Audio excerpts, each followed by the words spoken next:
Hey guys, Brian Karp, Karp Chronicles, week 23. Big, exciting week. I want to tell you guys a story. 2 years ago, I picked up the phone and I reached out to an owner of this amazing asset that the Karps wanted to add to their portfolio. It was a legal 9-family in Upper Port Jefferson. And when I reached out to the person who was the owner, it wasn't easy. It wasn't like their name was in the white pages. I had to use a skip trace service, and then I ended up speaking to the owner's father. Owner's father was nice enough to introduce me to the son. And after months and months of speaking with the son and going back and forth on numbers, unfortunately, we could not make the numbers work. For the Karp portfolio, we have certain criterias on return of capital. From there, it took another 9 months speaking to the owner and his partners and asking them for the opportunity to sell the building. They ended up hiring the sales giant to sell the building. It took me 2 years to sell the building because there's 9 tenants. It's a building that had a lot of program tenants, so we had to get those leases audited.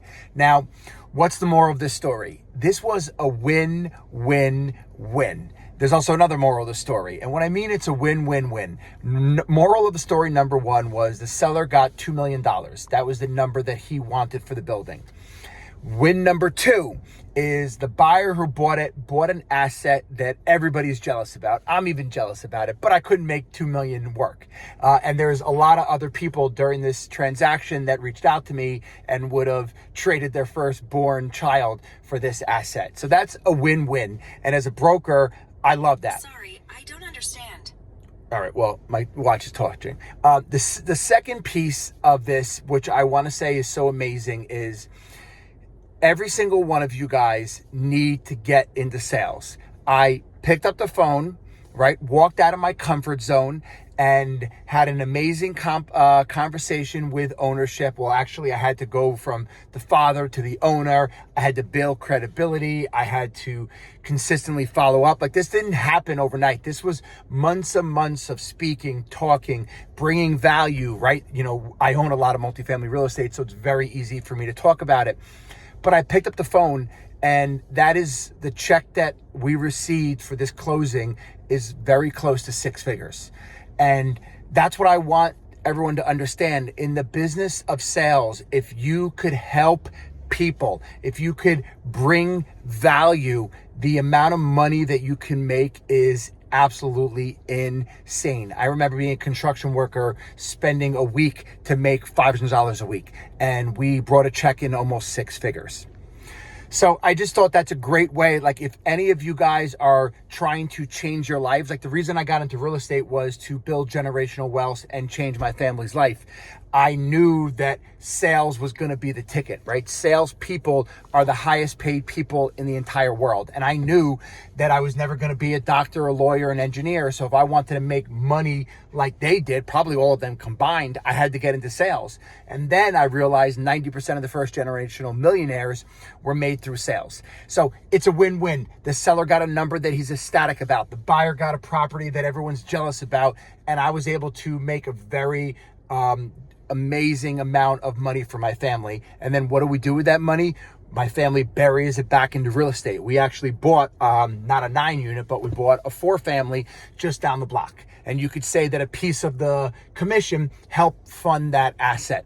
This is the most amazing game ever: real estate, sales, and helping people. All right, so back to Karp Chronicles. You guys have enough of me preaching. It was a really great week, but that was a big deal that I was trying to bring to fruition for a long time. You know, I get to help the average home seller. I don't say average, but a lot of home sellers, you know, every single day of my life, and I love it. But sometimes, you know, throughout the years, I work on these big deals, and when they come to fruition, it's not just the check, it's like the validation that I got it done and I was able to help everybody get what they want, right? Win-win situation. Other things I wanted to talk about last week was we ended up selling a condo, a 55 and older in Fairfield. So that was great. A nice 1-bedroom unit. They are a little tough to sell, but there's a big, you know, there's a real crisis in Long Island for affordable, I don't want to say senior, but 55 and older housing. And Fairfields and St. James still provides that. This unit only sold for like $400,000. I know it's just a 1-bedroom. and there was no garage, but it's still very affordable, because one of the reasons we don't have more homes in the market is because I meet with so many people and they say to me, Sales Giant, there's nowhere affordable for me to go. I sell my house for $900. The condos are almost just the same price, and they're not wrong about that. This week, coming on the market, I'm bringing you guys a little head start to everyone else. 18 Commander Vic. Beautiful spot in Nesconset with sidewalks, sprawling ranch, 4 bedrooms, 2 baths. That's going to be close to 800. That's going to be 775, I believe. And also, I'm excited. I'm putting a property on the market in Lake Grove, Sachem. Schools, colonial, $680,000. Pictures are getting done tomorrow on that. So bringing a lot of new inventory to the market. So that's always, exciting, because this market still needs it. Even though interest rates are sitting at 7% right now, I do think they're going to start to come down. It may not be immediate, but definitely heading into next year, interest rates supposed to come down. And then this week, we're supposed to close our 56 unit apartment complex in Dixon, Tennessee. So very excited about that, hopefully coming to fruition. It will be a big milestone for us. We'll literally double the amount of units that we have under management for Future Gen REI, which is my apartment syndication.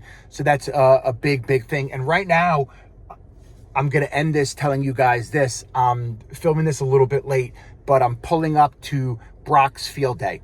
And, I know I talk about money a lot. I know I talk about wealth, but really, I feel that the what really matters is control of your time.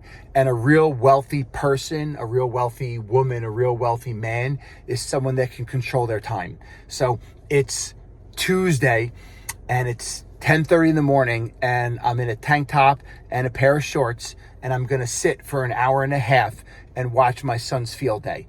And I also did this for Brody.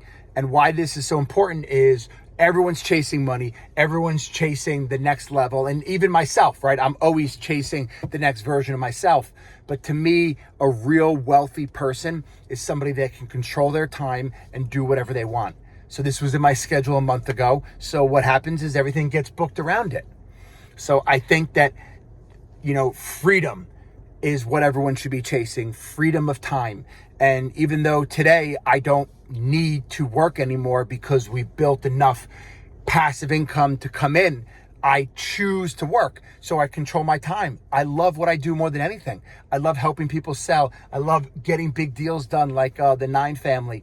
I love buying more investment properties for my family. I love helping people invest their money in big Tennessee multifamily real estate. Like, they would never have access to deals like this. So that's what everyone should be chasing: freedom and being able to control your time and doing what you want. And guys, don't think that I don't wake up some mornings exhausted and tired, but I love what I'm doing, and I wouldn't trade it for anything else in the world. And I think that's what we'd all should be chasing, and trying to get away from chasing money so much. It's freedom. It's freedom of your time. So very excited about this week. A little bit late on the Karp Chronicles. It's because last weekend, where I normally film it, I was coaching in a lacrosse tournament late on Sunday night. I was at another lacrosse tournament all day on Saturday, so I didn't get a chance to put this out to you guys, all right? Karp Chronicles, week 23. Please, if you made it to the end of this video, hook your boy up with a thumbs up. Write me a comment, say, Sales Giant, this is amazing. Sales Giant, this stuff stinks. Please subscribe, share the show to your friends. It's the only way I'm ever going to grow this. And remember, week 23, I'm going to do 52 weeks and then make the business decision. Do we keep it or do we stop?